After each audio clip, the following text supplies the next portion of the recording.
Years in the asking, 2 years or so in the making. At long last,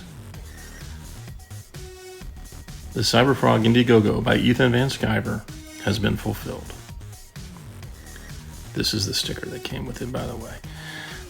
Ethan Van Sciver, former artist of little titles like Green Lantern, Flash, X-Men, and also founder of a cult hit back in the 90s named Cyberfrog, has launched this Indiegogo campaign about a year and a half ago.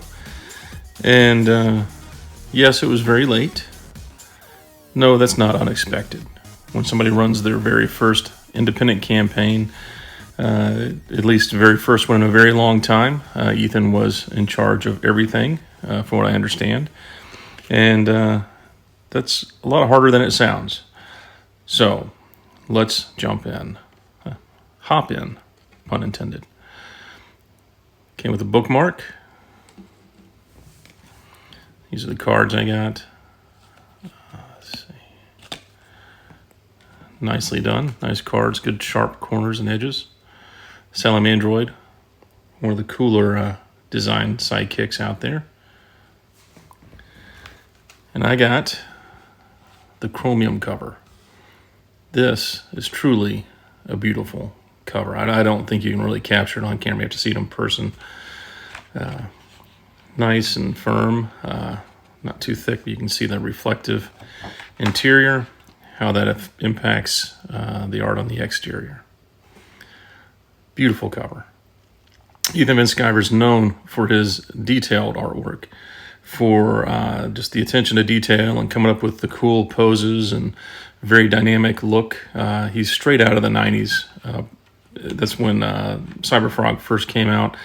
So all of his stuff has that 90s flair, almost an over-rendered. A lot of people would accuse him of that. I think it's dead on, because I am a big fan of the 90s comics as well. So there you have it. The cover.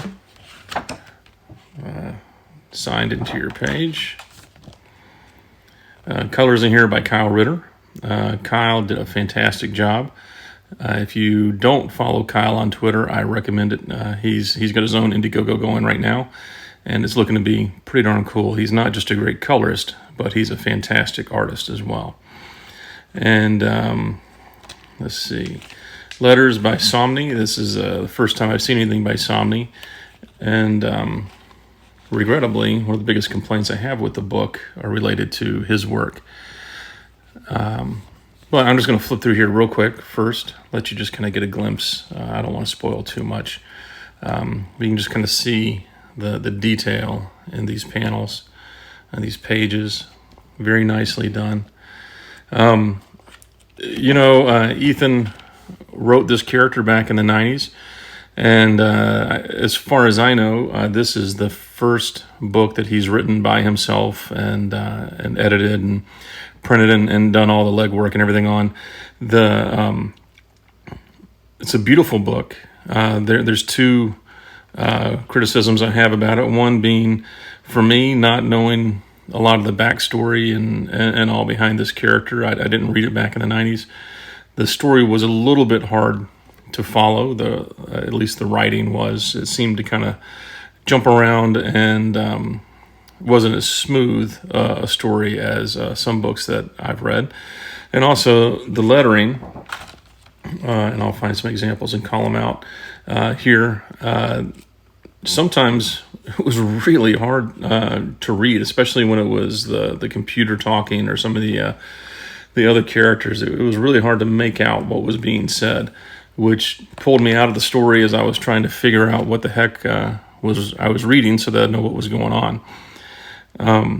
But overall, this is a beautiful package. I guess I'd be remiss to not call out. A lot of folks have made, you can see right there with the glare, some fluting on some of the pages where the paper is too thin for the amount of ink that goes on, and it causes these kind of wrinkles. I remember seeing this a lot back in the 90s. I'm certain Ethan didn't do it on purpose as a callback to the 90s comics, but, it's not much different. It's the same. And it doesn't detract from the enjoyment of the book. Maybe if you're a collector and you're looking to have this graded, it might impact your thoughts on it. But, hey, that's on you. For me, it didn't impact the enjoyment at all. So I will say it's a good to look at book. It's got a few issues here and there, which I assume will be addressed in the second one as Ethan learns more and more about making these things. And I look forward to seeing where Cyberfrog goes next. I'd give Cyberfrog 90 cents out of the dollar.